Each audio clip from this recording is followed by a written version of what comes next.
Order online at picassospizza.net. What is up, everybody? Welcome to this Trainwreck Sports Podcast, where we are here to pay the bills. Jake Micah, joined by Mike Bundt. It is May 20th, 2025. Tomorrow is Josh Allen's birthday. Today, we're breaking down the schedule, Mike. We have a schedule. This is exciting. How you doing? I'm doing great. We have an interesting schedule. We'll give our takeaways from that today. Go game by game with our first official predictions of this year. And I'll tell you this, I have not put that much thought into it, which makes this a fun one because I love the gut reaction, schedule picking more than I do the put minutes and days of thought into each game. So this will be a fun show. And then breaking down some rumors and then a little bit of the NFL rules that are being discussed this week. Absolutely. Let's jump in right there at the top here and let's get through some of those rules because I really wanted to talk about the playoff changes being proposed, Mike. So, as I understand it, as I'm looking at it here, the rule being proposed, I believe this is by the Lions proposing this rule to the change of the playoffs, that basically eliminates a guaranteed home game if you win your division. You will still make the playoffs if you win your division. You'll guarantee a spot. But now there will the beast quake of Marshawn Lynch's fame would not happen ever again. No 7-9 team would be hosting a playoff game ever again. They would make the playoffs, but they would sneak in just like every other sport. I guess really just basketball at this point, right? Because baseball kind of is all set up in their weird wild card. Baseball and hockey would be the similar setup. And the NFL and NBA would essentially have the same setup with one less playoff team being in the NFL and you getting that bye there. And then the big thing being the key difference from the NBA playoff setup would be that the NFL would be reseeding as the playoffs go on. So if you are that 7 seed, somehow breaks through and beats the 2 seed, well, they're going to have to go then play, the number 1 seed who's been on a bye. So that path, if you're a wild card team now, all of a sudden, like, in my opinion, my first reaction is the NFL is trying to eliminate as many wild card Super Bowl contenders as they can. They've seen this happen for, honestly, it's been since I've watched football. Every year we talk huge about the top 2 contenders back when there were only 6 playoff teams. Now we talk about the number 1 bye. And every time that first weekend, you'd see a 2 seed or a 1 seed go down that was on a bye early. And there'd be a surprise team in the conference championships, usually a 5 or a 6 seed. And you'd be like, how did we get here? Like, they were not supposed to be here. And sometimes those teams are really good. Hence why they're looking to reseed and put those teams at the top of the conference where they belong record-wise. So it seems to me the NFL is looking to preserve the best possible matchups for the championship games. They want, if the Bills and Chiefs are the 1 and 2 seed, they want that to be Bills and Chiefs, and they want it to be the easiest possible path there that they can provide. Would you agree with that assessment of this rule? And personally, how do you feel about it? And then I'll share how I actually feel about it, I guess, after. But what were your reactions to that, Mike? Yeah, it's something that in the past, if you would have asked me about this, I would have been in favor of this. I like the comment by Steve Noble. You just had it up for a second there. Not sure how I feel about this. If they do this, they might as well not even have divisions. If we're really talking about the basis of divisions, they really just started back in the day to have geographic proximity to make things easier for scheduling, travel, and stuff like that. In a modern day professional sports league, you really don't need to have divisions. They more so only exist because we have tradition, history, and those type of things are hard to say goodbye to. If you really wanted to have just the most fair NFL, you just have the 2 conferences and you just play everybody in your conference, and then you leave it at that and then go to the playoffs. But obviously that's never going to happen because you want to have everybody play all the different teams in the league. So they mix it all up. There's good things and there's bad things about this. The good thing is, let's be real. If you're a 9-8 division winner, you shouldn't be hosting an 11-6 wild card team. You're not better than them. You didn't do anything special to deserve that. At the same point, it kind of de-incentivizes the point of winning the division if the reward is just sneaking into the playoffs. It really makes the whole winning the division not really much of an award. You don't get a home game, which financially that was a big incentive back in the day. AJ Sabalsi commenting, yes, you should. Division winners should host. And that's going to be kind of the debate. What is the purpose of having divisions, and what you gain from being in the division, winning it, if you're going to still play on the road? At the end of the day, there probably could be changes to the NFL playoff format and how they do things, but it's been the most successful league in North America, and you're going to have most people say, why fix something that's not broken? And it's hard to really argue with that point. And then you also have the question, well, say you are the 5 seed, or say you're the 4 seed as a division winner, and you're going on the road to take on a 5 seed, but then there's ways this could create inequity, depending on, say there's one division winner that is going on the road, then somebody else isn't capitalizing it. There's a lot of ways this could create some issues. Now, the reseeding at the end of every round, that makes sense to me. That's something that always should be part of professional sports. It's weird that the NBA doesn't do that, where you could have a 6 versus 7 in the second round. But yeah, overall, I'm indifferent. I could really go either way on this. So let's talk about this, because I want to get into the minutia of scheduling, because one of my favorite sports nerd things is how they like decide these schedules and all these things, and everything you guys are all saying in the comments here. Steve mentioning they might as well do away with divisions. AJ saying division winners should host and that everybody has to deal with it. How would they go about this scheduling without divisions? Listen, if they do this, the divisions are the only reason the divisions exist is to have some kind of scheduling construct, because I can't imagine if you guys listen to Mike North, who's on, I think he does the podcast with Sal and Matt Beauvais every year talking about the scheduling. Highly recommend. If you hear the different machinations that they have to go through to make these schedules, and then imagine them just completely blowing up the process of it. I can't imagine them wanting to do that with how tedious this process is, and just how steeped in nostalgia the NFL always will be. But that's effectively what would happen, because if you look at my one of my favorite sports, I love it just as much as the NFL, the NBA.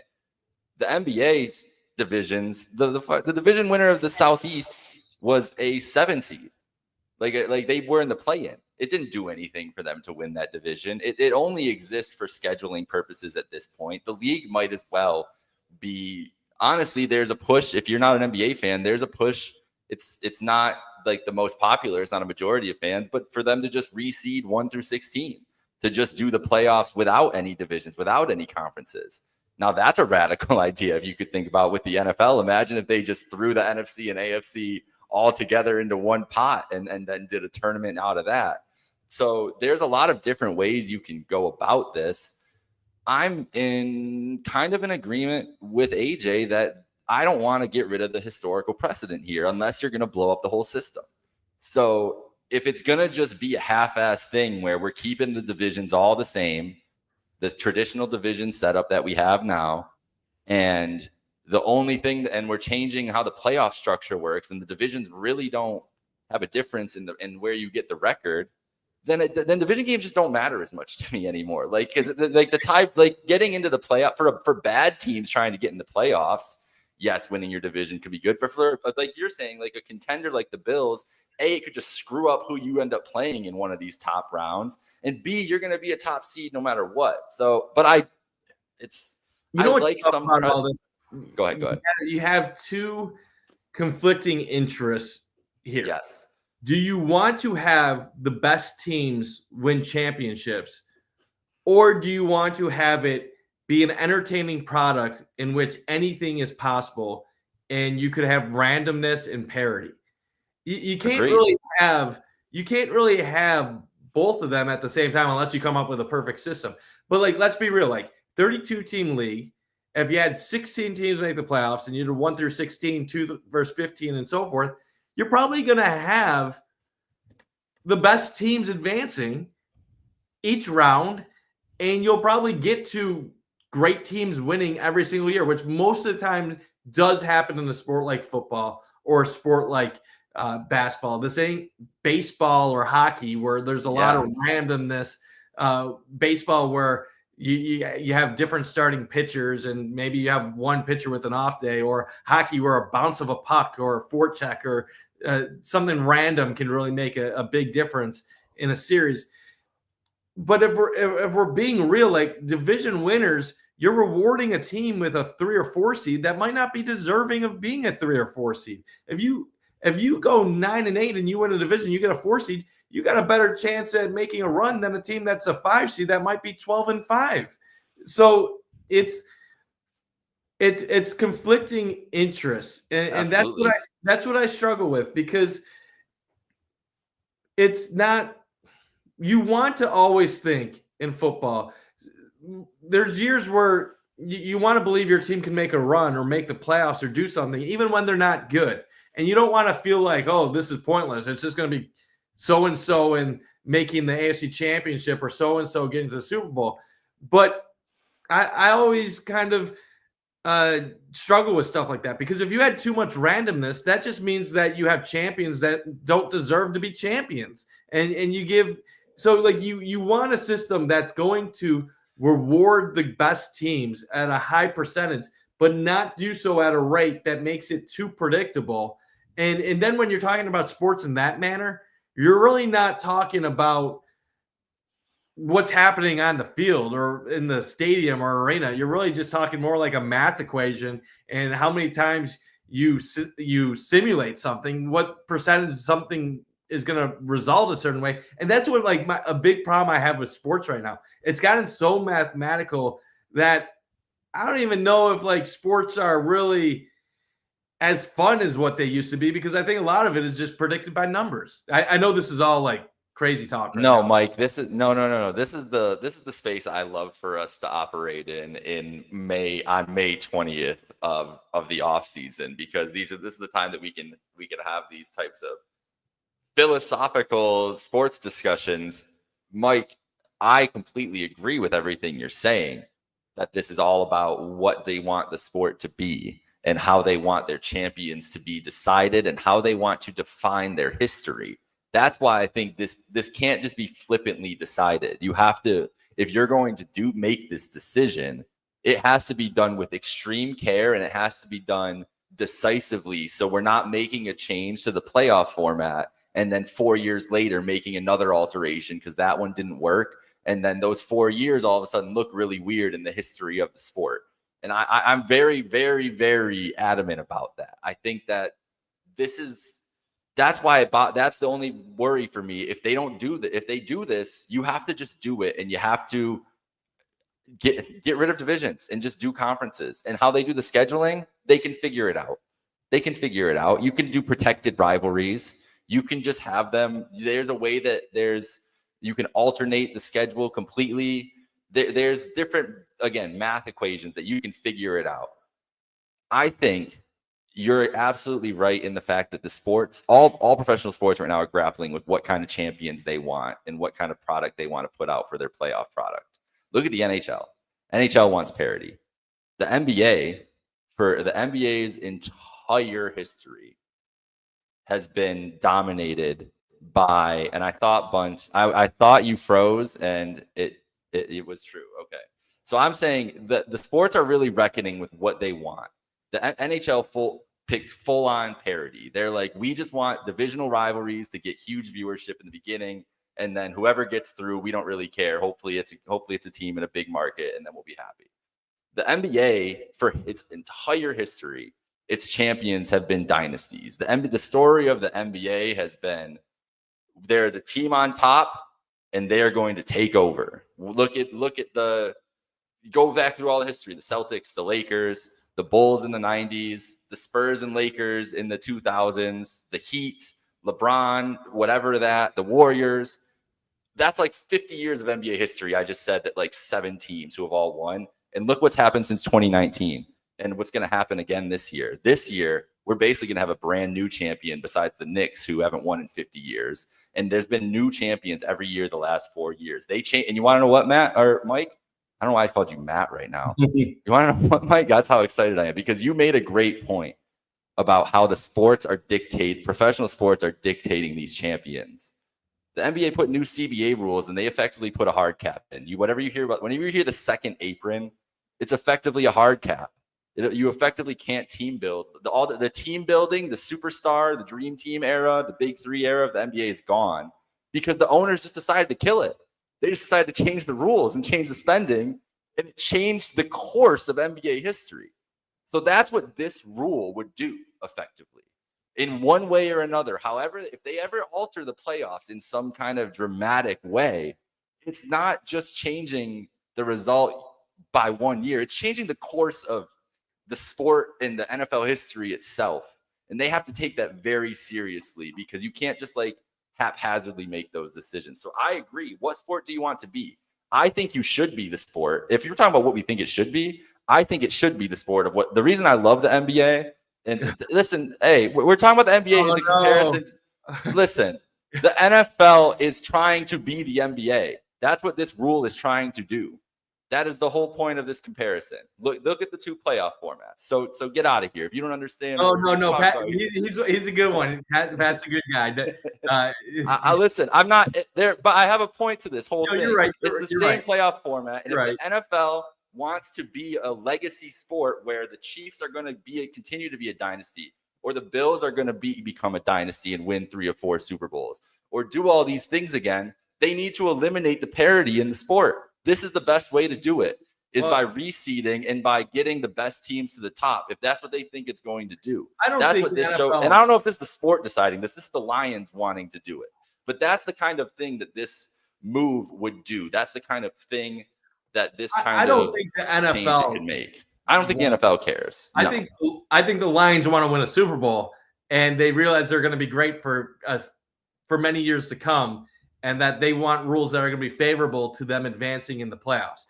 So I think that's more of what the Lions are trying to secure right there. I don't think it's an NFL-wide thing. Now, let's be real. In the NFL, the Chiefs have won 3 Super Bowls in the last, 6 years? And outside of that, it's the Eagles have won 2 since 2018. So we are, even though we say there's parity and they're trying to have the great teams win, the great teams are winning most of the time. Or they're hanging around at least. Yeah. So I wouldn't say that you're not seeing we're not really seeing random lower seeded teams really making massive runs. Now the Commanders did upset the Lions last year. Maybe that upset them a little bit. But at the end of the day, it's tough. It's a delicate balance. I think we can all agree that NHL has one of the worst formats. We can all criticize the NBA format with things, and all these leagues have kind of had weird things. It's weird because I'll put it like this: in a sport like hockey and NBA, where you have 82 games, I think a 1 versus 8, 2 versus 7, 3 versus 6, if you're going to have 2 conferences, it's necessary because you're playing 82 games, and at the end of the day, when you're playing that much volume, that's a great point. You need to have something that rewards the teams in the regular season. So I think the NHL format is ridiculous because it does the opposite in a league that should reward something like that. And that also plays into a reason why Toronto sucks in the playoffs too, but that's a story for another day. And then in the NFL, there is a lot of randomness. In let's be real, your schedule, what teams you play, what division you play in, what division your division plays in, as far as cross conference matchups, cross divisional matchups in your own conference, those all impact your record at the end of the day. So maybe there should be a little bit more randomness in the NFL to account for the fact that there's more randomness in your record on a yearly basis. While you want to see less randomness in baseball, you want to see less randomness in the NBA and NHL because the bigger game sample size should have more of an impact on what you are. So I don't like in baseball when you have a team that wins 110 games and they're losing in the first round, because it kind of makes that whole season mean nothing. While football, there is a little bit of other factors that are included that people don't want to admit. But I guess the last rule we should talk about, because this divisional talk, this playoff talk, we could honestly look at it 5 million different ways, and we could go a lot of different viewpoints on it. The tush push is still a topic of conversation. I don't know if there's other rule changes that you wanted to discuss, but I'll let you take it over. The tush push was really the big thing here that I just wanted to mention, that we're getting the vote tomorrow, so I will see where the league's at with it at this point. What do you think is going to happen? That's really all I wanted to ask. I wanted to see if you had any sense. I'll let you. Where do I stand? I think they're getting rid of it. I think at this point that I think that we talked about it at length a couple weeks ago. I don't remember when that was, but I just feel like they're tired of it and they don't want to deal with it anymore. And the team has been very good and has used it effectively. And is it a good reason to get rid of the play? Probably not. But hey, NFL change every year, every single year. You watch a game week 1, they will tell you, the announcers are lined up with message points of what the competition committee told you they're emphasizing this year. They materialistically change the game of football in front of your eyes every year. You're just not listening. So this would just be another one of those things, in my opinion. Like, I think the league does this every year. They change it, and it changes how the game's played throughout the whole season. And some people pick up on it and some people don't. This one would just be more popular because the name has a funny name. The play has a funny name, and it works 100% of the time. But these changes happen every year in this competition committee. And I think it's funny that people are like singling out, like, it's the McDermott thing and everything else. Like, oh my God, you guys used it all the time. Like, the competition committee is unbiased. Yeah, it's you believe they're actually team. Unbiased or not. They're not doing team. It for the teams. Yeah, it's not one team. You need way more than that to get rules passed. I love it. So like something could happen to the Bills with overtime. They lose to Kansas City, and then the Bills change the playoff overtime rules. No, the league changed the NFL overtime rules, and there was other teams that felt the same way about it and saw the Bills get screwed over, and they're like, yeah, I don't want that to happen to me in the playoffs if I get to this situation. And the tush push. This is the part about sports that, like, and we should honestly have a show about it one day, maybe about all the sports. And this is just where my mind goes. Let's be real. When we talk about sports, most people just look at it for fun. It's entertainment. But there's a lot of strategy. There's a lot of analytics. And sports have become a math equation for people. The shift in baseball, how it dictates batting averages. Now it's outlawed. Why? Because teams got too good at it, and they figured out the game. And basically, it was a cheat code. And what happens in sports is when something becomes too successful, the leagues like to get rid of those things because there's almost no answer to it. And we're conditioned as humans and fans to be like, oh, the tush push, come up with an answer and stop it. Well, what if this is NFL teams saying, like, we either don't have those answers or we really don't think there is a legitimate answer to it. And fans will be like, you just hate the Philadelphia Eagles because they're so good at this. Like, credit to them. They came up with something that was revolutionary, that changed the game. But that's also the reason why there's many teams that are like, this can't continue. And there's going to be a lot of different sides to it. And you don't want every little thing in sports to be like, well, just because they're successful, that we just get rid of it. Because maybe there are other things that teams convert at a high rate that there are answers to. The problem with the tush push really comes down to this. It has like a 95+% success rate, which is an insane rate. There is possibilities of it being a safety related issue. The funny thing is when McDermott's against it, people are like, but Josh Allen does the tush push all the time. We don't know if he's against it because it's hurtful for the quarterback. It could be as much for the defenders going up against it. It might have nothing to do with running it. There's been players that have talked about it having a toll on them. And let's be real. The only way you can really stop the tush push is by loading up with massive men in the middle of your field. Well, on 4th and inches at midfield, what are you going to do in that situation? Then another team, they could go opposite the tush push and then fake it and then get a big play another way. There's almost no strategic way of defending the tush push that won't put you at a weakness in some other scenario. And that's why the league doesn't like it. Think of it like they don't let you pass it. They don't let you pass the ball twice on a play forward. It's going to be the same thing as that. Like, it's not like they haven't outlawed things like this. There's other issues with alignment. There's things not getting called that it leads to. There's false starts not getting called. There's motion issues. There's so many. Not motion issues, but there's defensive issues. People jumping the snaps, and we saw how basically teams have just given up. In the one playoff game, I think Washington committed like 3 straight offsides penalties trying to stop Philly, and it takes the fun out of the game. And if we're really being honest about sports, when half of these sports that we watch were created, they were just forms of entertainment 100+ years ago that didn't really have a ton of thought and didn't really think out stuff like forward passes and tush pushes. And games evolved throughout the years. Rule changes then come into equation as answers to some of the problems that would pop up. And now we have something that a lot of teams think is a problem, and they're just trying to solve it. And some people aren't going to like it. They're going to say it goes against what football is about, but that's what happens here. The 3-point shot didn't exist in basketball until the 80s. Now it's part of the game. Now we're starting to see problems as a result of it. There'll probably be another answer to that in basketball. Hockey, goalie equipment has changed sizes. People have talked about, do we make the nets bigger? Every sport is going to have issues in it.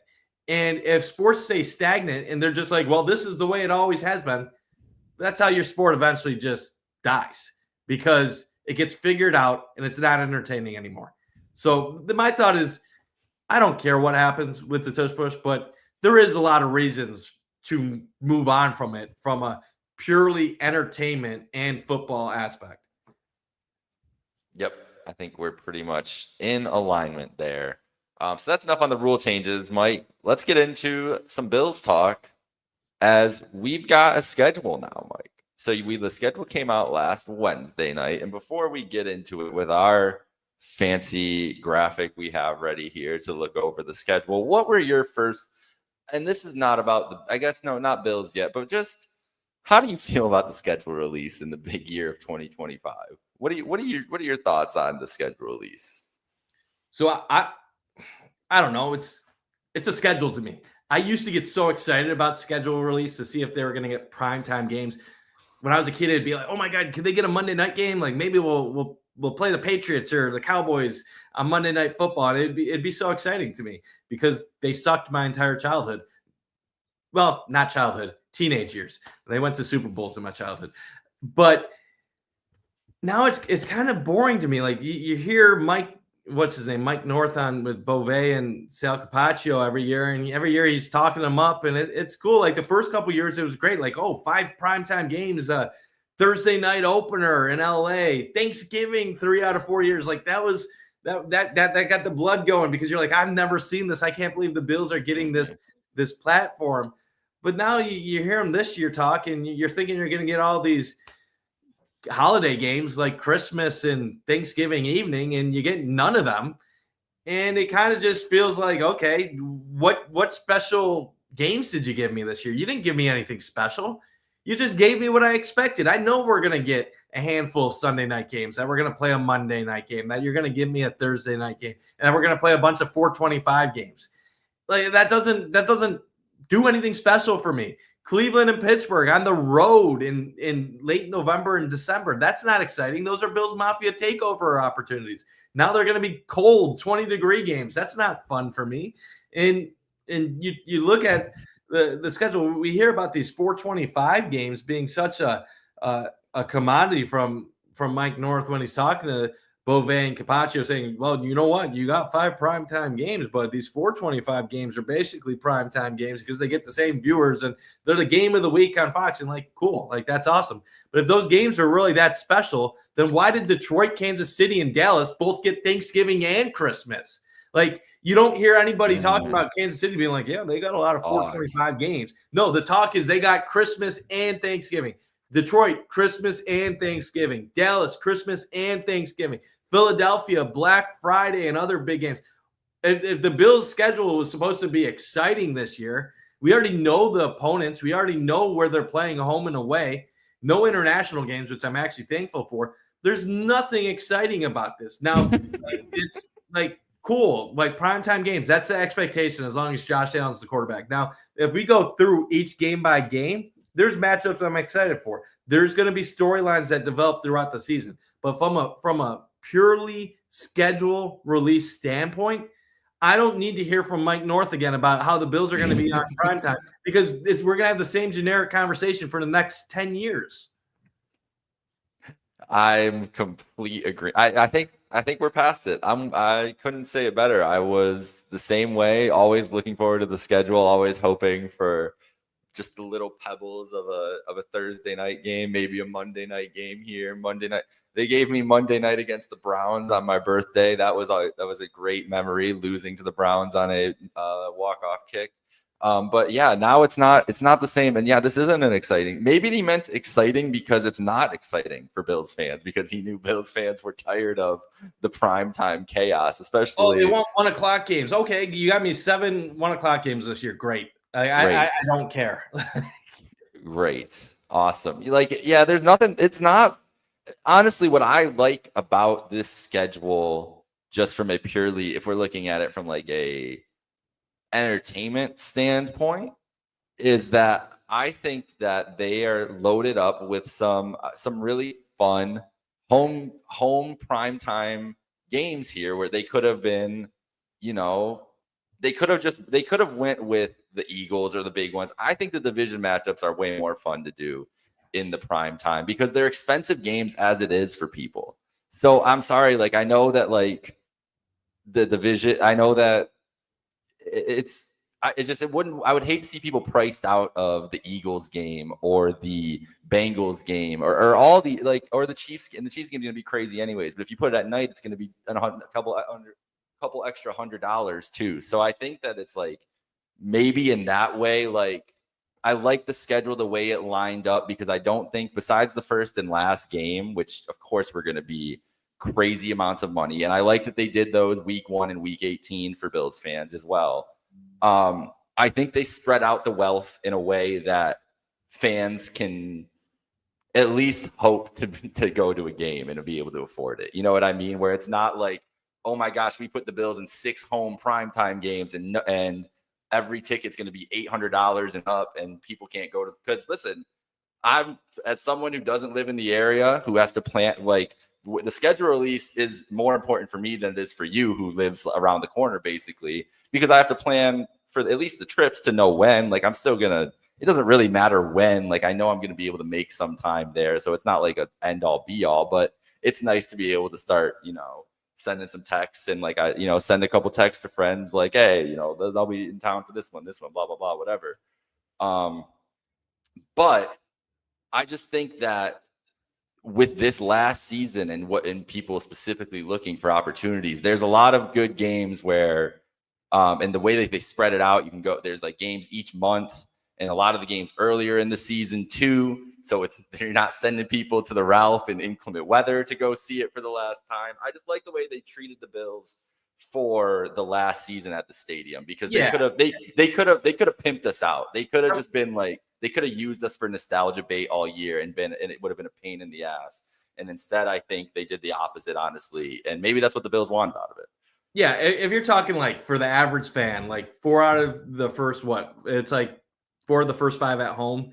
That's awesome. A lot of September warm weather games, so a lot of opportunities for fans to enjoy good weather games at the stadium in its final year. You end the last 2 at home, an opportunity for some people to go out at Highmark Stadium and enjoy it one last time. So yeah, those are good things. You got a variety of home games, 2 Sunday night, a Thursday night. So there's going to be a lot of fun moments and memories created at Highmark Stadium in its final season.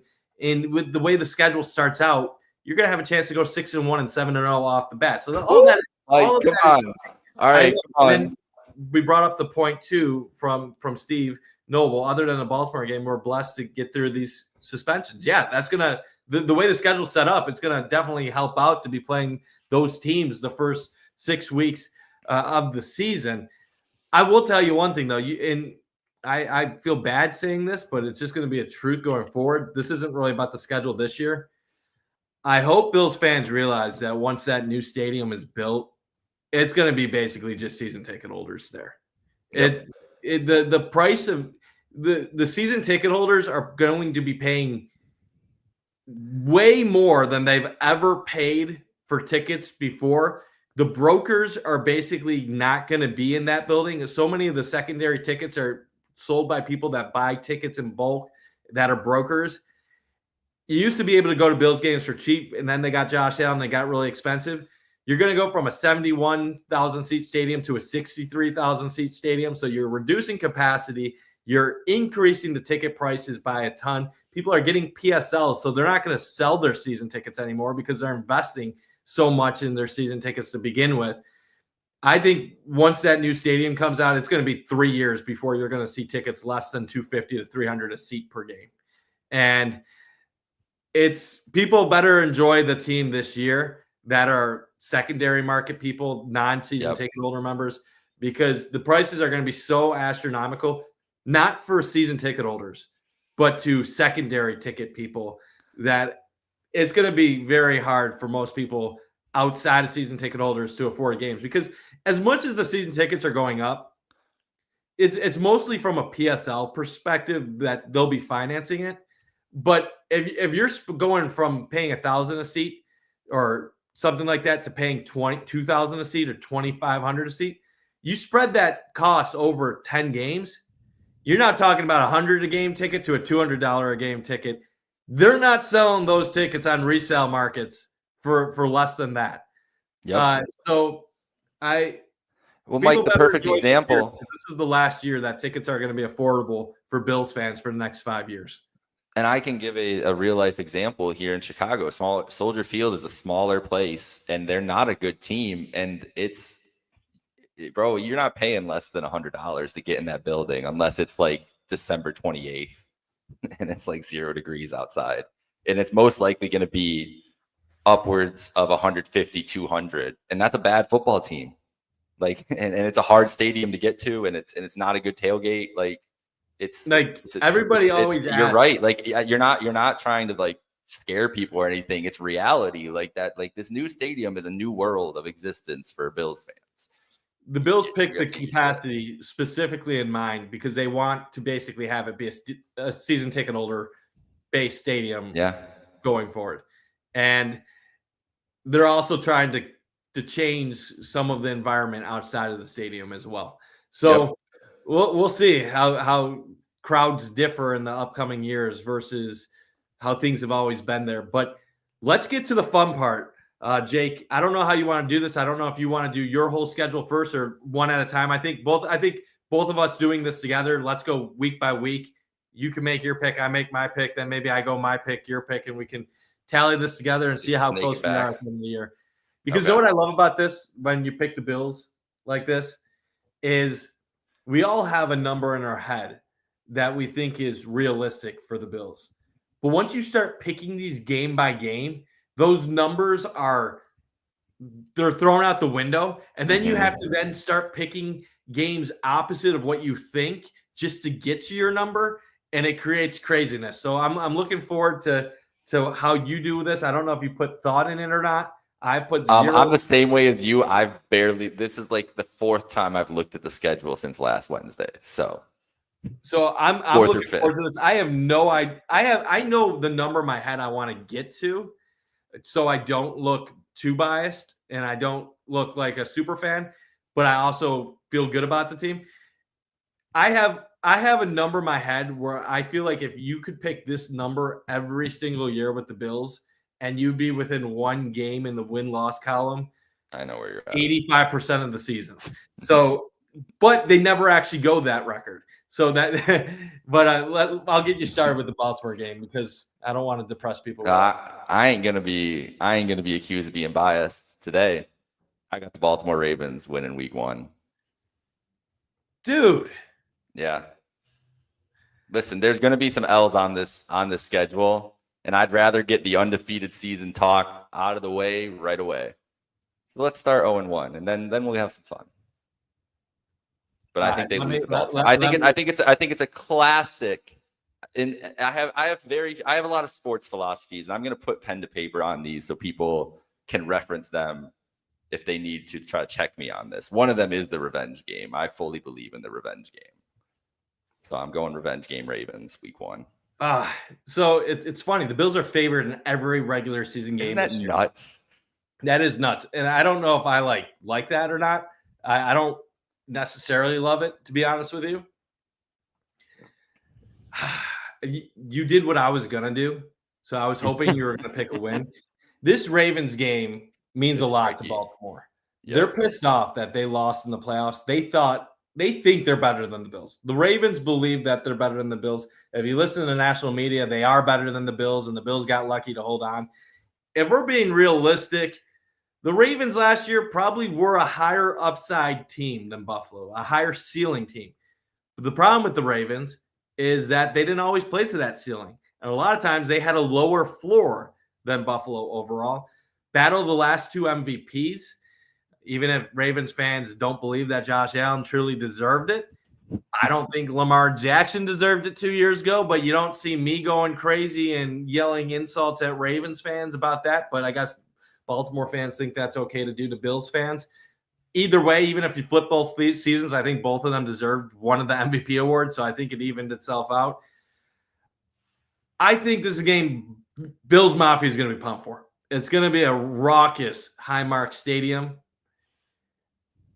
I'm a little bit nervous. I think the Ravens are going to win a close one. I'm going to say we're 0-1 after 1 week. I'll start week 2 against the Jets on the road, the first road contest of the season. I'm not going to say the first true road contest of the season because I don't think this is really even going to be that much of a pro Jets crowd anyway. I think the Bills are going to have a lot of fans there, and I think they're going to give the Jets some whoop ass with Justin Fields starting for the Jets, Jets, and I have the Bills getting to 1-1. We have to go look back at this to check it out. But I feel like the last couple years, and I know it happened last year, maybe 2 years ago. See, I'm not even following, but I feel like week 2, week 3, the Bills in the recent Josh Allen years, just blow somebody out like 38-3. Whether it be the Titans, the Commanders a couple years ago. I feel like this is that game. I feel like Justin Fields will be in hell with Sean McDermott, and the Bills will dominate. So 1-1. Okay, we'll let you pick Thursday night, week 3 at home against the Miami Dolphins. 2 primetime games to start the home slate at Highmark Stadium. Highmark. So this is where I have some beef with our friend Mike North, who we've given some love here, because this is lazy scheduling to me. They ran this game last year, week 2 on Thursday night, and so now they just shifted a week and shifted to Buffalo and run it back, same national TV. Like that's why, Mike, we're not as excited about the national TV schedule, because there's no creativity to it. Like we saw Dolphins and Bills on Thursday Night Football in September last year. And that's my beef. Anyways, let's get back to the game. I don't think Dolphins are going to be very good this year, to be honest. Their defense is atrocious, and they didn't do enough to get better. I don't think their offensive and defensive lines are particularly strong. I think they're going to be pretty bad, to be honest. That's my early prediction. So the Bills are going to dominate. Another blowout win.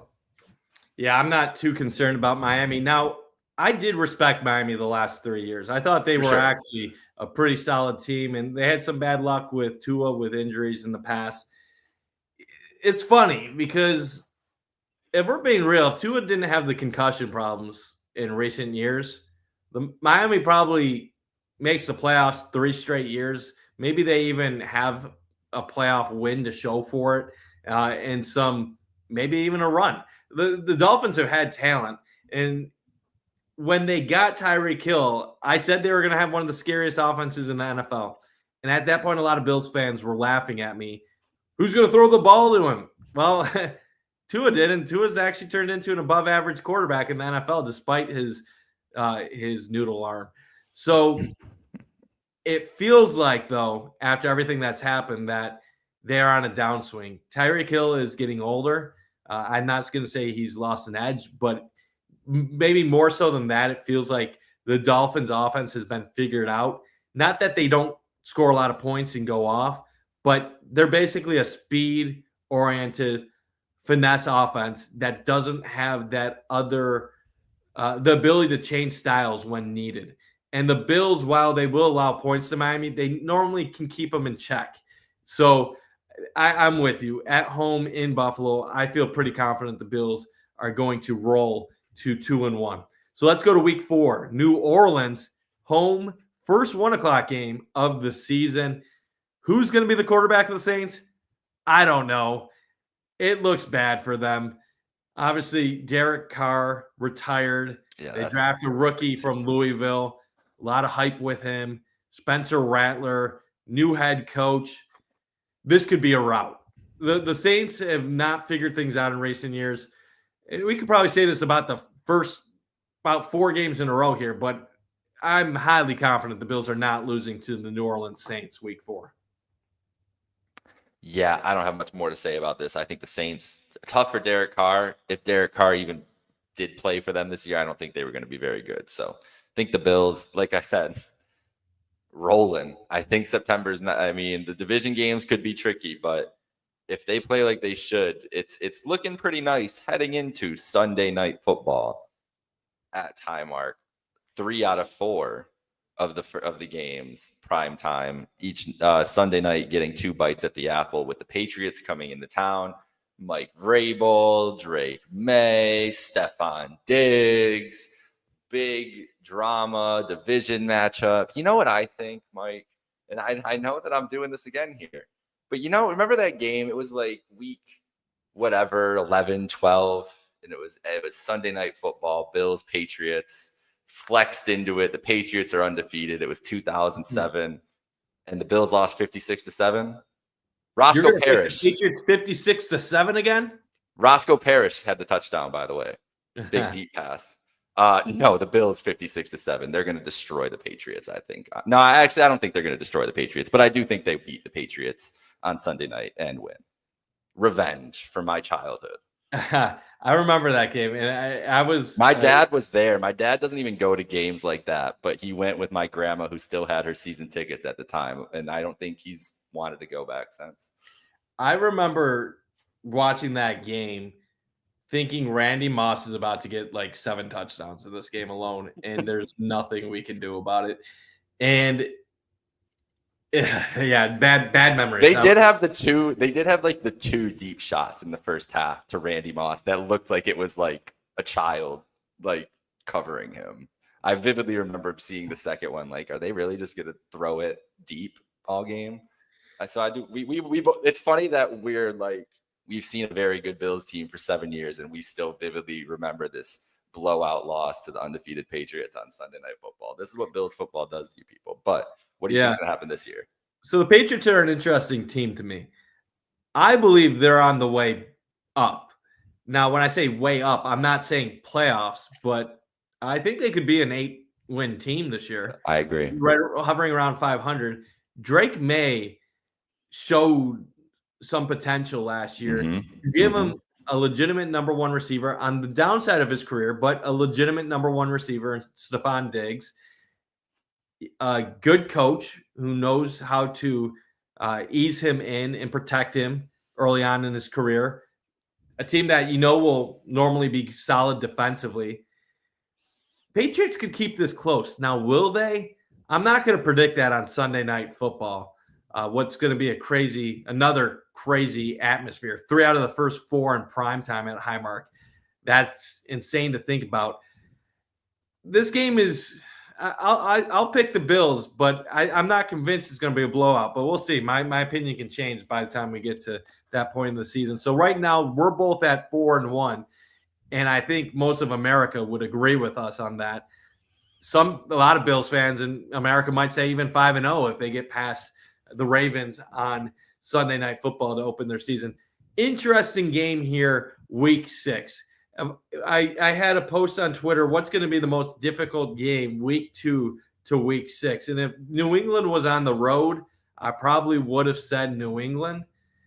But this game intrigues me. Atlanta is a team that I think most people would say has underperformed in recent years. Probably should have been more competitive in the NFC South. Michael Penix at quarterback, probably not going to have too much success against the Bills defense, but a lot of interesting weapons on the Falcons. Interesting team all around. This is in Atlanta, Monday Night Football. I'm going to say a win, but this might be the toughest game outside of Baltimore in the first 6 weeks of the season heading into Kansas City.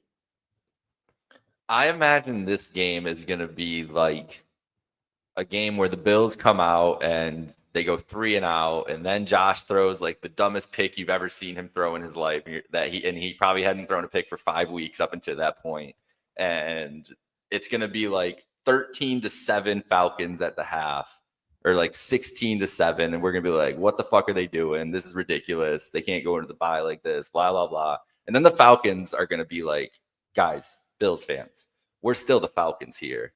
And the Bills are going to like come roaring back, and the Falcons are going to like have some hilarious fumble like over Michael Penix's head that turns into a safety that gives the ball back. And the Bills are going to win that way. And it's going to be like the drunk Monday Night Football game of the year. But I think the Bills win. So, question for you. Should the Bills be upset about having an early bye week in week 7, or is that something that doesn't concern you in the slightest? Are you one that cares about when the bye week is, or do you just look right? So is 7 considered early? I would say that's pretty early. What's the latest? We're talking October 20th. I wouldn't say it's late. It's definitely not late. I would say it's not late. No, it's not late. Yeah. So I guess in that I would say it's on the early side of things still. I don't mind. I mean, it is what it is to me at this point. Like, it'd be cool if it was later, but if someone's injury is bad or worse, they can get hurt at any time. To me, the bye only pisses me off if it's like week 4 or week 5. I think 6 and 7, I'm okay with it. Guys deserve a break after a month of football. I think after 6 weeks of football, and they're going to lose a day of their bye because they're on Monday night. So yeah, I'm okay with it. So I'm okay with the bye. Do not care at all, is what you're saying. Basically, yeah. That's fair. I don't really, honestly, I'm not a football player, so I can't tell you if it's a good or a bad thing. You are more likely to be banged up later in the season. Later, I'm sure. Early in the season. But technically, you can get banged up at any time, and something other players are going to benefit. So there's always a benefit versus a benefit that you can get whenever it happens. So you don't know what your health situation is going to be at any given time of the season. So I really don't care over too much, but it really just depends. I do know that's a good point, because players do, let's say, they prefer the late bye. And so, yeah, sure, you'd always want it. But then we're talking about, like, you can't always have the late bye. Like, that's not, some teams going to get screwed if that's the case. So it is like, it's just kind of one of those things that it is what it is with me. Sure, players hate it if it's early because they would rather have a vacation when it's cold and shitty in Buffalo in November than early too, like that kind of thing. But competitive wise, we got some family commenting 17-0 until they prove otherwise. No reason to put any negativity into the universe. I like it. Power positivity. That's a thing. That's people hate on it, but that's a real thing. And then, is this the famous Mike Bundt from Spit and Chicklets? Yeah, your presence of greatness right now. No, that we'll talk about that another time. But that was pretty wild the other night to have that tweet go off, nearly 1 million impressions, and get all the way to Spit and Chicklets. I remember going to bed Sunday night thinking it'd be pretty cool if Paul Bissonnette and Ryan Whitney end up seeing this stat, and somehow it got to that. They were looking. And when I saw the clip originally, I was like, "Oh, that's pretty cool." They brought it up. I too bad they didn't say my name. And then people watched it and they said my name, and I was like, "Holy cow, that's pretty amazing, even for me." Okay. Shout out the Toronto Maple Leafs. Shout out Toronto Maple Leafs for making this possible on almost a yearly basis for me. Okay, the big one of the year. Is it even a big one? Like, let's be real. Is it a big one? Wait, we didn't pick Carolina. Did we pick Carolina? Oh God, I skipped So I'm you think sorry. they I'm could have sorry, beat Carolina. Now there is some intrigue to this Carolina one. The intrigue is it's late October, but in Charlotte, that's still good golf weather. So trip that Bills Mafia has the ability to take over and get some nice golf in if they get there early enough or stay an extra day or two. So is this let's not talk about the game. We're both picking wins. But is this a hidden gem of a road trip for Bills Mafia this year? Yeah, I think this is the one, honestly. I think this is the one you try to carve out, because then the Atlanta one would have been sweet, but Monday night makes it tough. Monday night in the middle of October, this is the one that's going to be beautiful. Like you said, the golfing's going to be good. A lot of so there's a big Bills Mafia contingent in Charlotte area too, so there will be friendlies all over the place too. And yeah, I think that's going to be a hell of a trip. So, but definitely a win. All right. So Jake, I'm gonna get us all hyped up right now. Ooh. Chiefs, Bills, week 9. We're talking about one of these two teams has been in the Super Bowl 5 of the last 6 years. Not the Bills, unfortunately. Nope. And you're talking about the Bills have won 4 straight in the regular season in this matchup. We have not seen a one-sided regular season matchup like this in recent Bills history against another premier team. Unfortunately, it's the exact opposite in the playoffs. But, I mean, the wins still matter. First question I'm going to have for you is, does this game still matter to you from a Bills standpoint? And then we'll break down the game in a second. We'll talk a little bit about our feelings, win, loss, what the record will be. But do you even care about this game from a Bills perspective after everything that's happened the last 4 or 5 years? So, I do care about it because it's on the Bills schedule and the Bills will be playing, right? Like inherently, I care about a Bills game in that regards. But to say that this Bills Chiefs game for 25-26 is going to give me the same butterflies in my stomach that I got leading up to that Sunday night game after the first AFC championship, that feeling, the Arrowhead game, and then just during that electricity of winning that game, absolutely not. This is just, it's going to be hyped up. It's going to be a big thing. But for me, I just don't, it's not going to feed me any results. It's not going to give me any information. And what I really want at this point in the season when I'm watching the Bills is I need some stuff to see to help infer what's going to happen in the playoffs. I need to see those positive habits. I need to see I need to not see toxic things and bad habits from a football team. Winning this game clearly doesn't mean anything. And so I'm not going to get hyped up for it more than any other game. These games will be fun. There's a lot of big, flashy matchups on this thing, but I hate to be like the cliche and a football guy here, but I'm really looking at it like just go 1-0, just every week, please. Just go one after another, just stack wins, be playing your best football in December.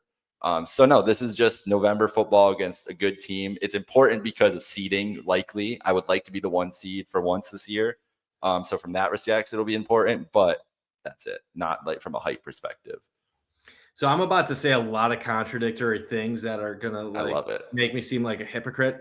So I don't care about this game this year, but I do care. If you know what I mean. I don't care, meaning if the Bills lose this game, I'm going to say, well, we're winning the Super Bowl this year because it hasn't mattered every time we won it. Every time we win this game, we're like, yes, we're right there. We're better than the Chiefs. This is going to be the year things are different and we win in the playoffs. And then the Bills end up losing in the playoffs. So I've gotten to the point where it's I don't care if they win this game or not. Now, that said, when they're playing this game, I'm going to want to win. I'm going to want to beat their ass. And I'm going to want to embarrass them. But mentally, even if we did do that, I know it's not going to make a difference. Mm-hmm. All that's going to matter is what happens in January. So I think I've gotten to the point to where regular season really doesn't make much of a difference to me anymore. They've won 5 straight AFC East titles. but yet every year it's Kansas City going to the Super Bowl. The 1 seed is an interesting element to this. If the Bills beat the Ravens, there's a possibility they could be undefeated heading into this Kansas City game. I just posed the question, what is the probability of them being undefeated heading into week 9? And some people are going to have crazy numbers either way. Some people will say 0% they're going to lose to Baltimore. Other people are going to say 90% they're going to beat Baltimore and they're going to go on a run. But realistically, what do you think the probability is that they could be undefeated going into this game? Because they're probably at least an 80+% favorite against the Jets, the Saints, and the Panthers. They're at least a 70% favorite against probably Atlanta, and they're probably a 65+% favorite against Miami and New England. Baltimore, it's probably a 50-50. So if you acknowledge Baltimore's a 50-50 game, that means the highest you could be is 50% chance of being undefeated at this point. And then you do the probability, what's the chance the Bills run off the other 6 games heading into Kansas City? And if you acknowledge each one is 65+% chance you're going to win it, you do the math and it's like maybe like 20%, 25%. I would say that would line up. I think there is like a 20 to 25% chance the Bills are undefeated if going into this week 9 game. If they beat the Ravens, though, I think that number jumps up to something like 50% chance that they could be undefeated going into week 9.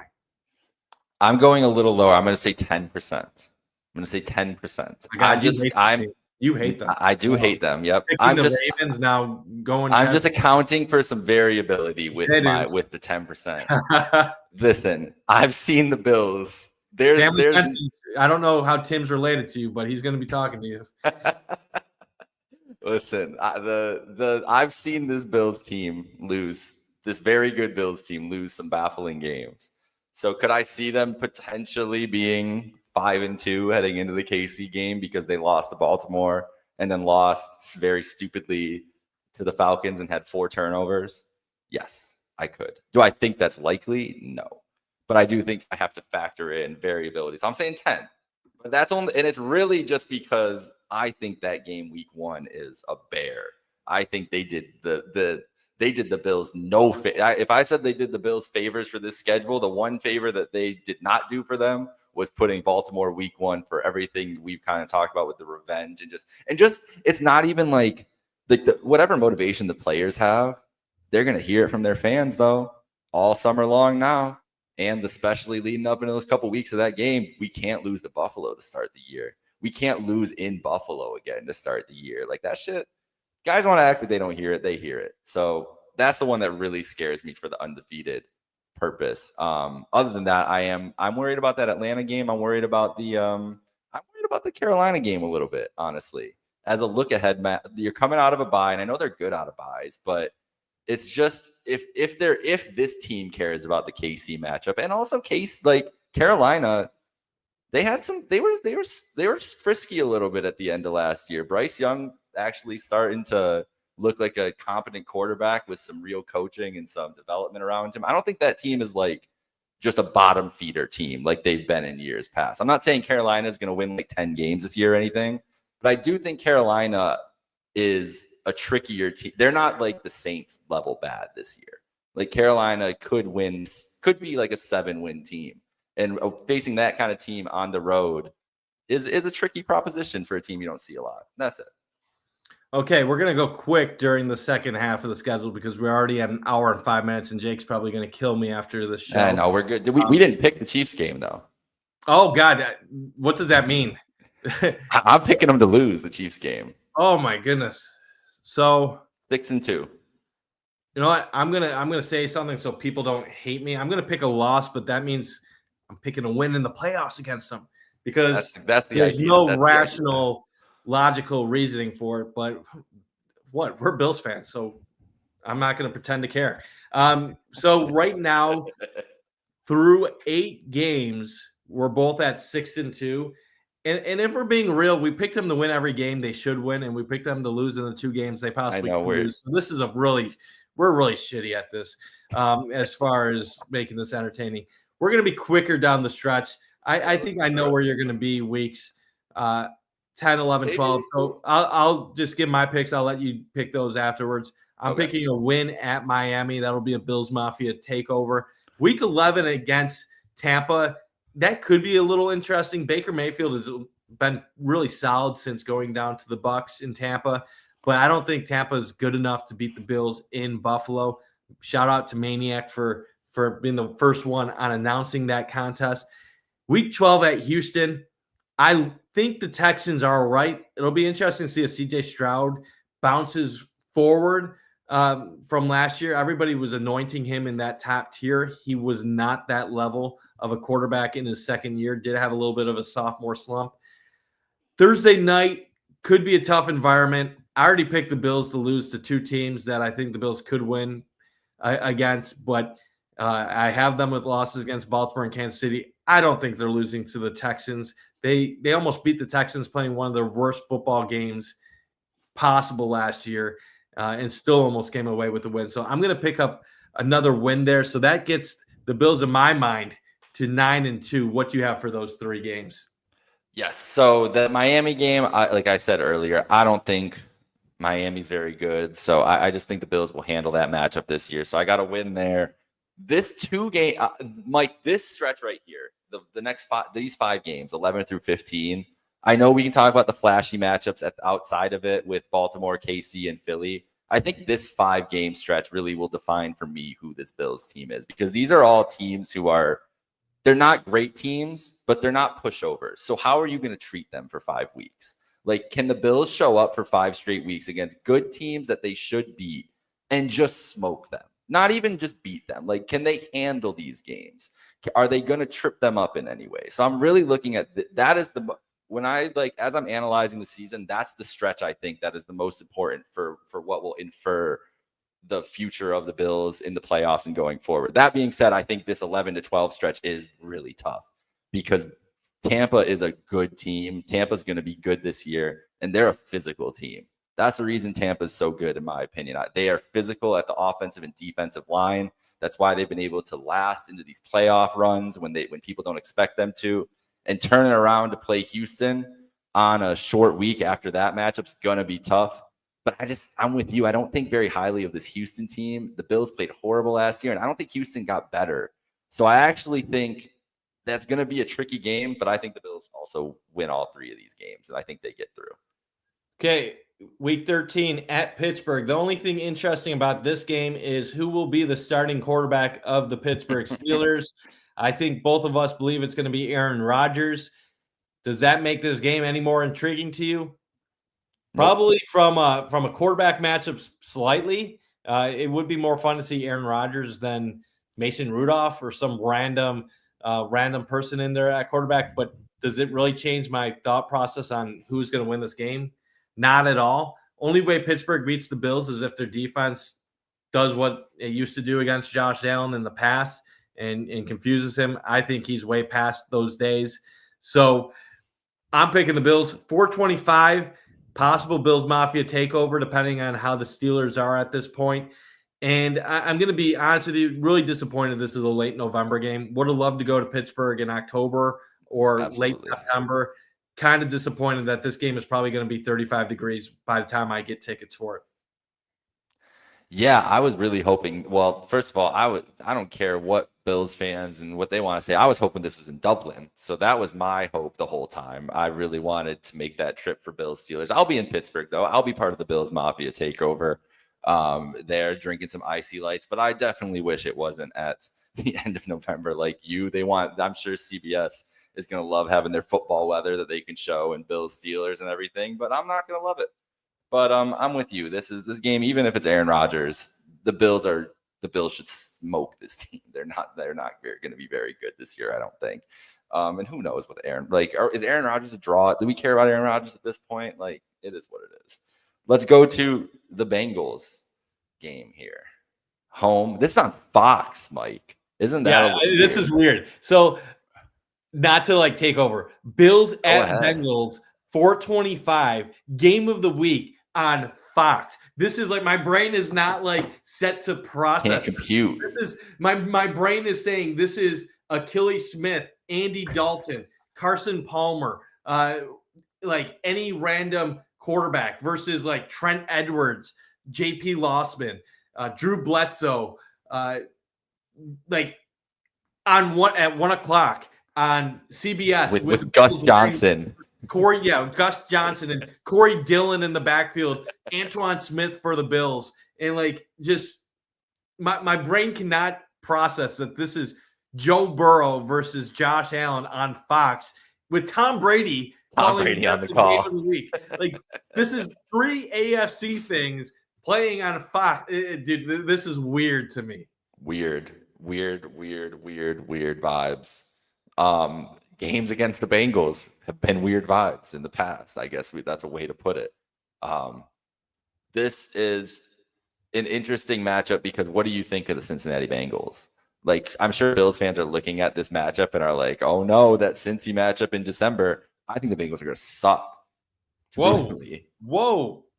They got no defense. They didn't address their offensive line properly. They decided to pay 2 skill guys on the outside all their money because that has always worked in NFL history. I think the Bengals are destined to be mid in this iteration. So yeah, cool. I'll welcome the what's the record we're at for the Bills here? 9-2 or 10-2. So what? The 6-6 Bengals at this point? Sure, they can come in for the game of the week and lose 38-24. I'm giving the Bills win.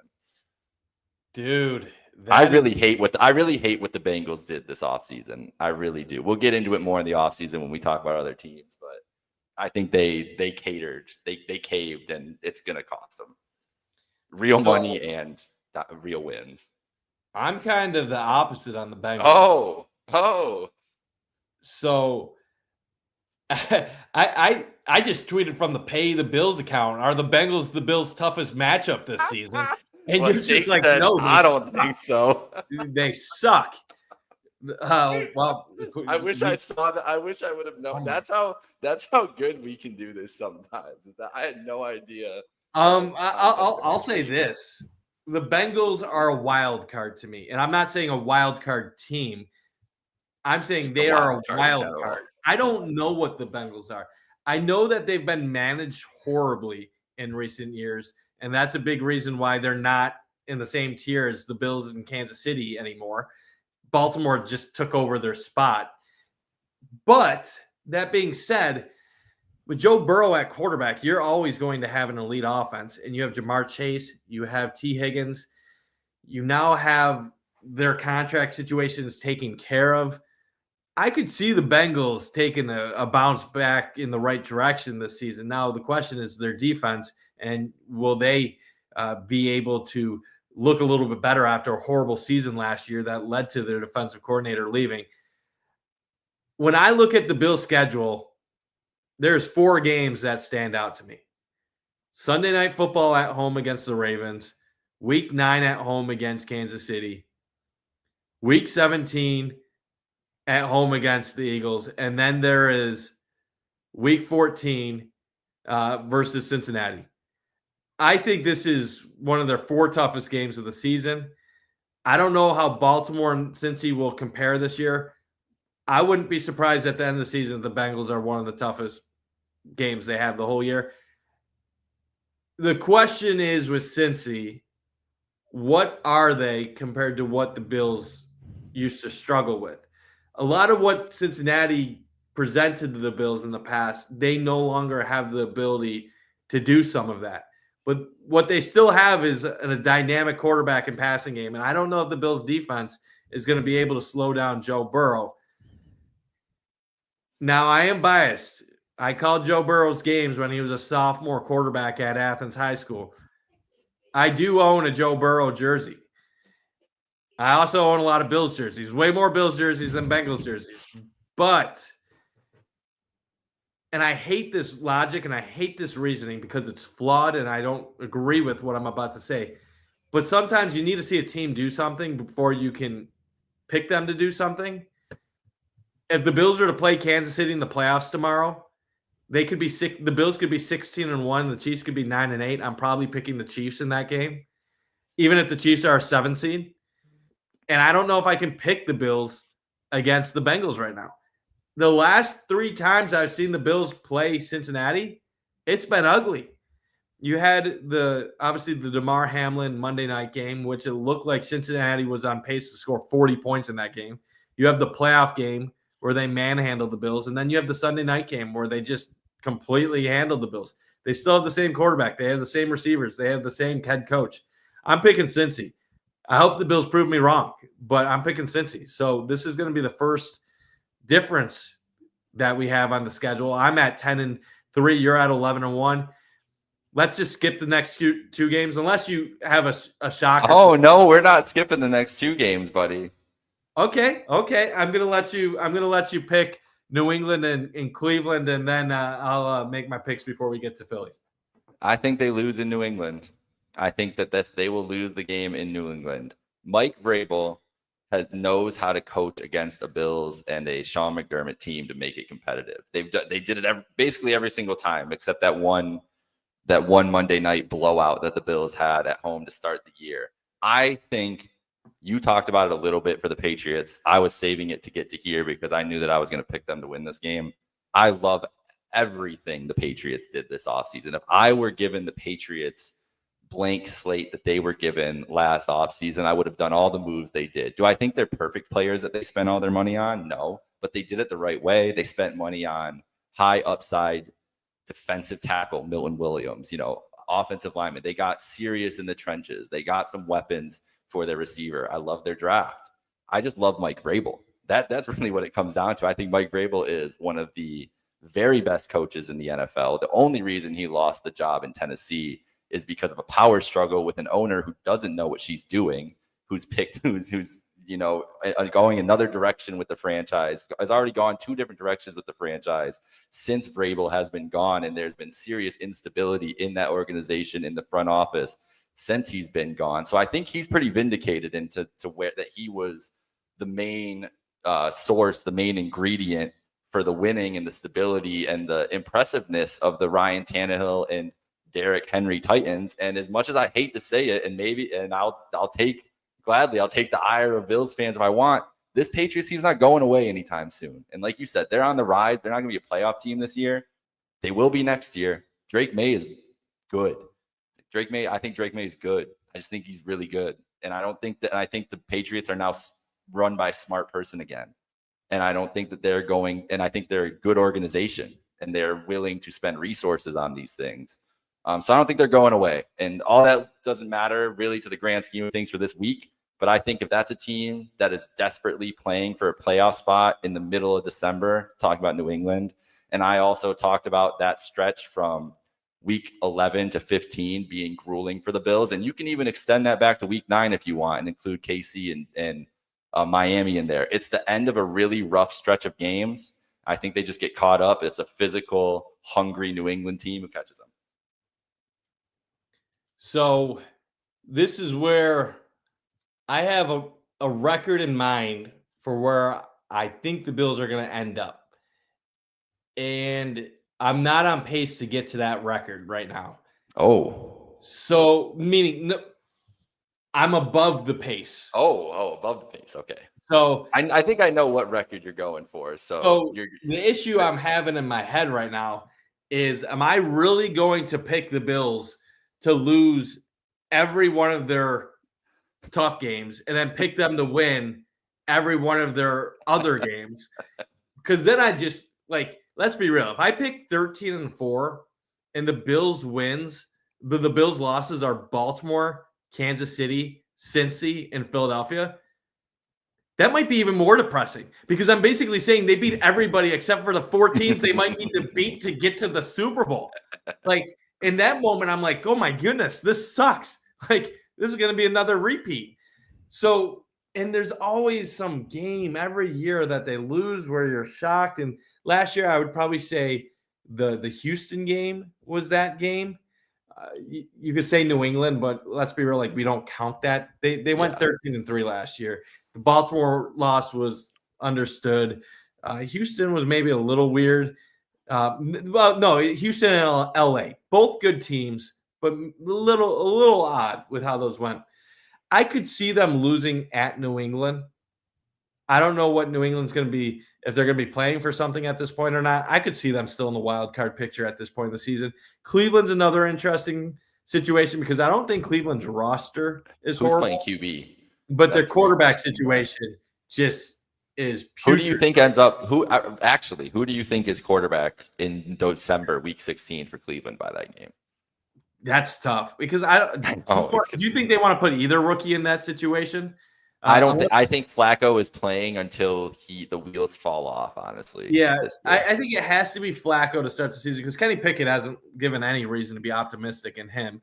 Flacco already had the success 2 years ago, and at least he provides some veteran stability.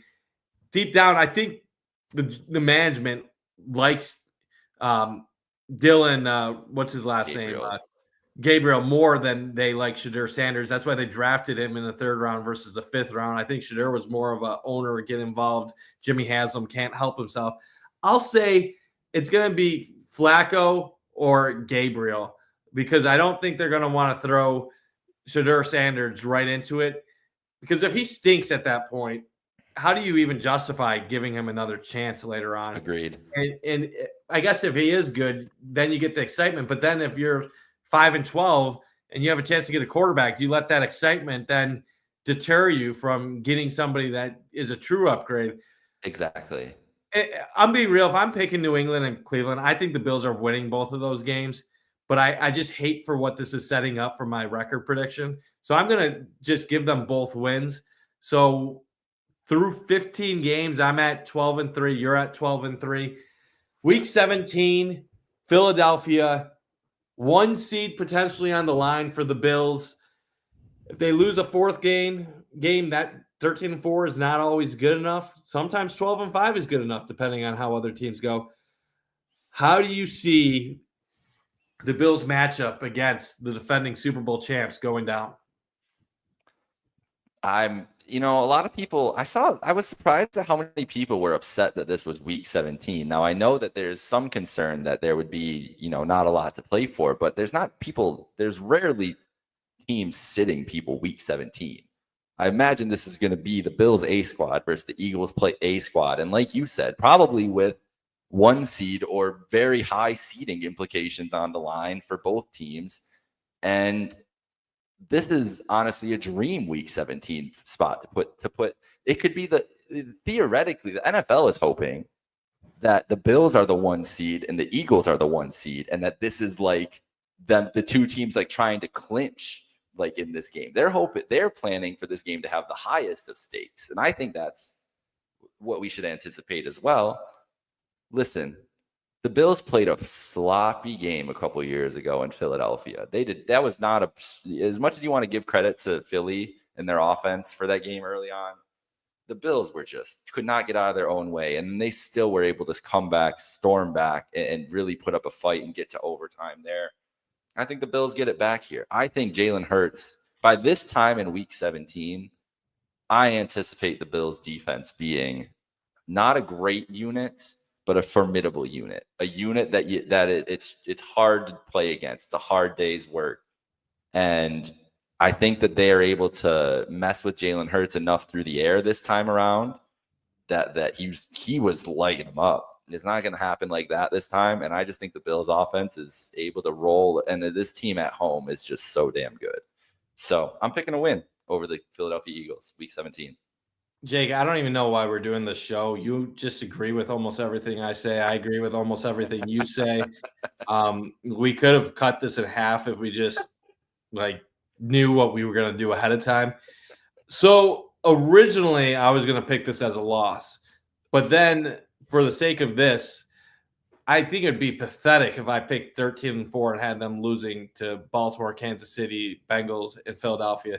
So I'm going to change it up. There's no real logical reason for this.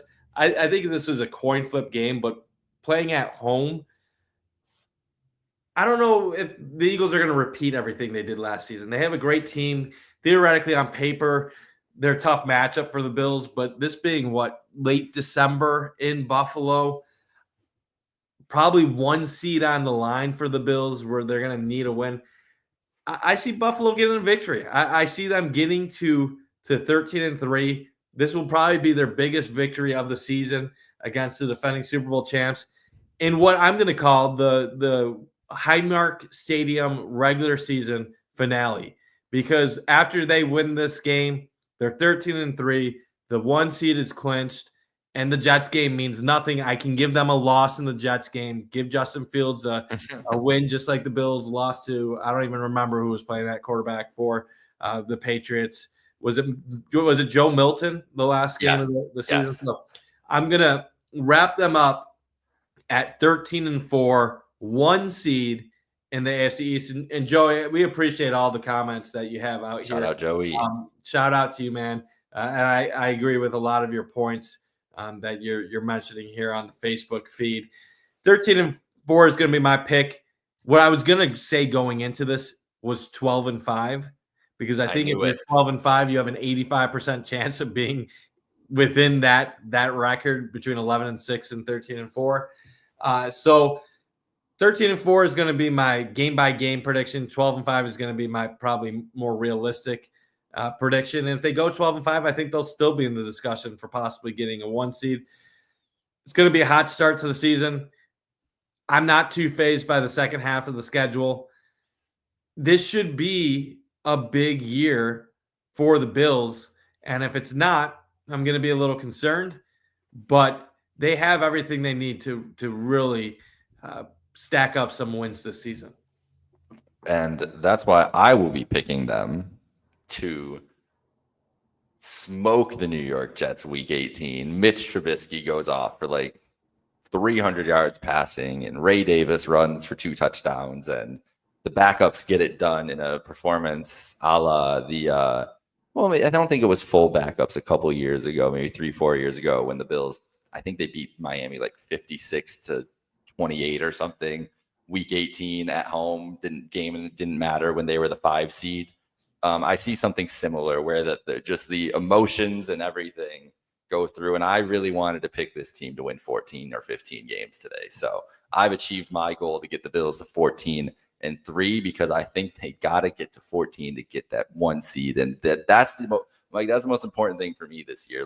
Is I don't care who they win, who they lose to, just get to 14 or 15 and be in that conversation and have a chance to get the 1 seed.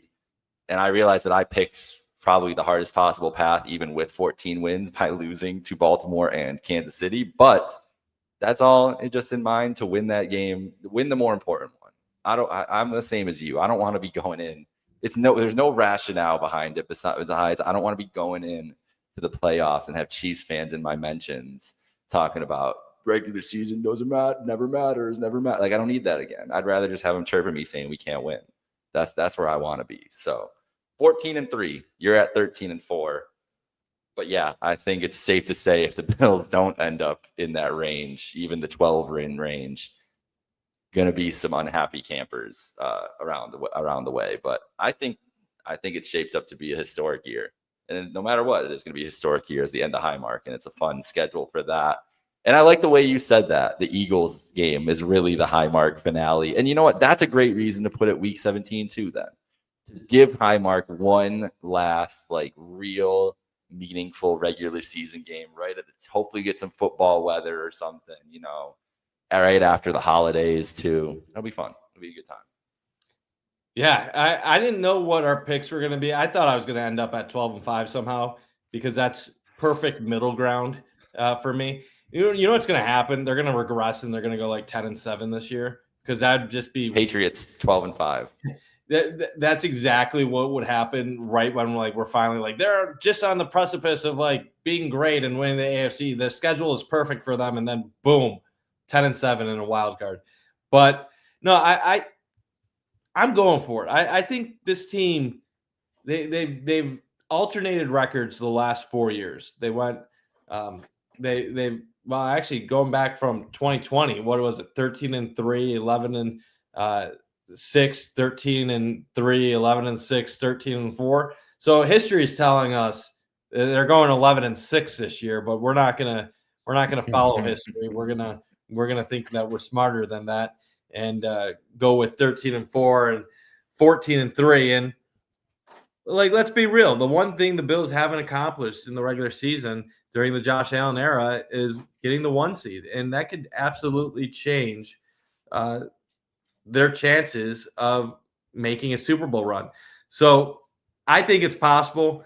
A lot of people are scared of the schedule before the offseason. I I don't see a lot of top end teams that can really challenge the Bills.